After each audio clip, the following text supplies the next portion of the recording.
नमस्कार मित्रों। मित्रों, यही है सही भारत यूट्यूब ચેનલમાં આપનું હાર્દિક સ્વાગત છે।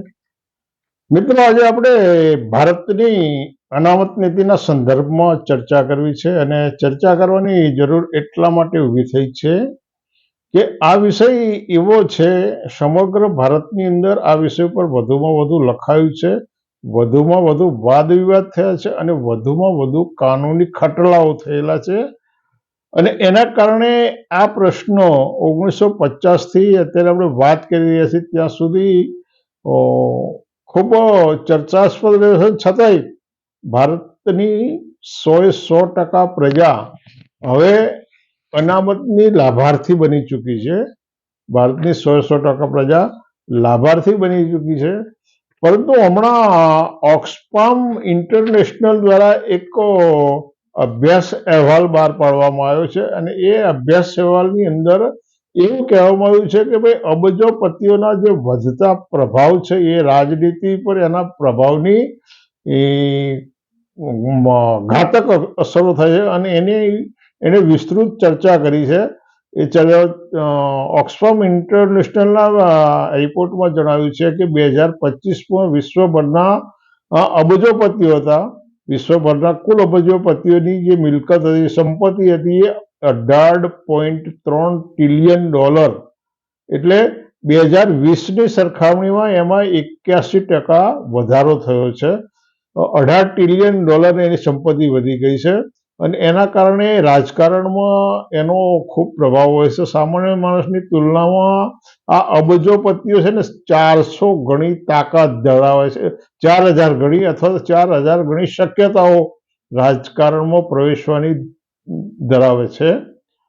ફરી રિપીટ કરું, સામાન્ય માણસની સરખામણીમાં આ અબજોપતિઓ 4000 ગણી વધારે શક્યતાઓ અથવા 4000 ગણી વધારે તાકાત રાજકારણમાં પ્રવેશવા માટે ધરાવે છે। એના કારણે રાજનીતિને પ્રભાવિત કરી શકે, અસર કરી શકે છે, અર્થકારણને પ્રભાવિત કરી એનો અસર કરી શકે, ધારા નિર્ણયો, મીડિયાને નિયંત્રિત કરી શકે છે અને પોતાના ધારા નિર્ણયો લે છે અને આ સંજોગોમાં ગરીબો અને શોષિતો માટે કોઈ માર્ગ બચતો નથી।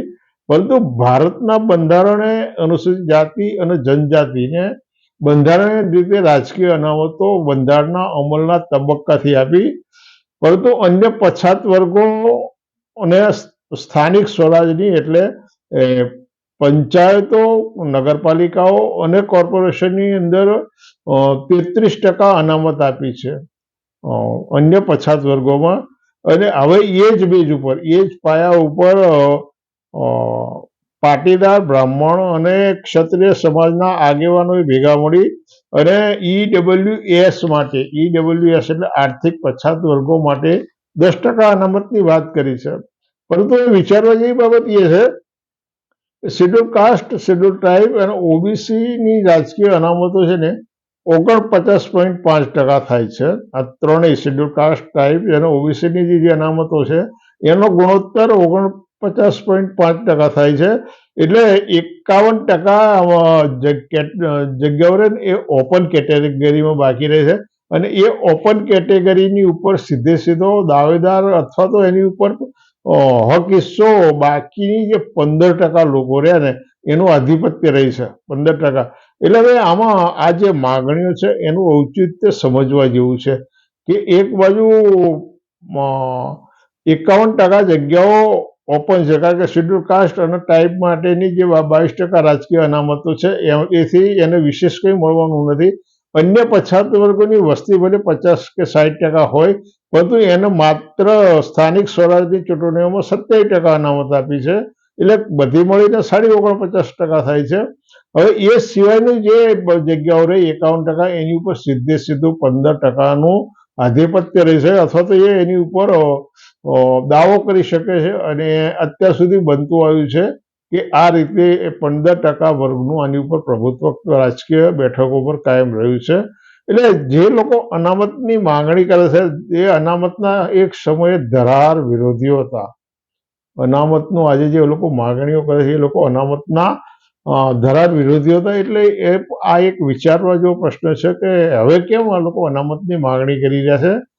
એટલે 100 વાતની એક વાત, આ 1950 થી 2025 સુધીમાં અનામતના સંદર્ભમાં, અનામતની વિરુદ્ધમાં અને અનામતની તરફેણમાં લખાયેલા લેખો, થયેલા આંદોલનો અને થયેલા કાનૂની ચુકાદા, આ બધાનો નિષ્કર્ષ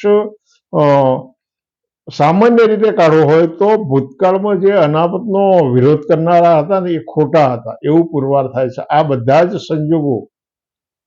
બધા સંજોગો અને બધા જ ખટલાઓ, બધા આંદોલનો જોતા એવું પુરવાર થાય છે કે ભૂતકાળમાં જે લોકોએ અનામતનો વિરોધ કર્યો હતો એ બધા અનામતના વિરોધીઓ હતા, પણ એ ખોટા હતા અને એ જ લોકો હવે અનામત નીતિ સાચી હોવાનું પુરવાર કરી રહ્યા છે. અને આ જ લોકો, જે લોકો અનામતનો વિરોધ કરી રહ્યા હતા, અનામતની વિરુદ્ધમાં લખી રહ્યા હતા, અનામતની વિરુદ્ધમાં કાનૂની ખટલા કરી રહ્યા છે, એ જ લોકો અનામત નીતિ સાચી હોવાનું પુરવાર કરી રહ્યા છે.